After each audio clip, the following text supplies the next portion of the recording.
I was out of town the last 3 days for my 10-year wedding anniversary, and this episode is just going to be about why it's important to get away. And I know that it's predictable what I'm going to say, but I'm probably going to say something a little different than you think.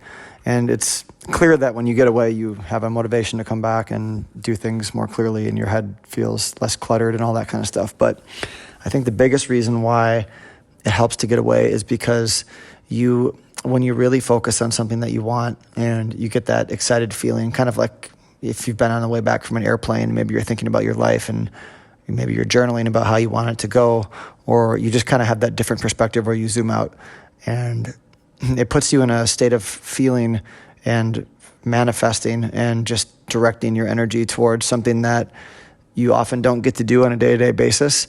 And you think sometimes when you're working hard that you can't get away because you're going to miss something or you need to do some work or whatever it is.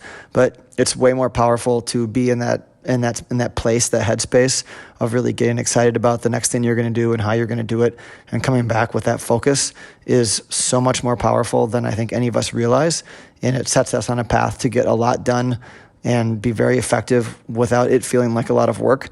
And you have to get away to do that. You can sit here and grind and work hard all you want, and that's oftentimes, like, I've been guilty of that most of my life. I'm getting much better the last probably year at understanding that the most success comes in everything, really, even with hanging out with my kids, all that stuff, when you're not constantly on top of everything, but you're having present, just focused time versus just kind of feeling like you have to do things or get things done. And when you're always around and doing something every day, you almost have to be in that state of mind. It's very difficult to not get that.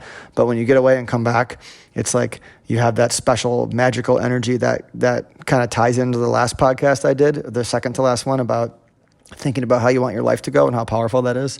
And I think getting away is a huge part of that. And I don't think a lot of us do it enough. I know I don't do it enough. So I'm trying to do a lot more of that.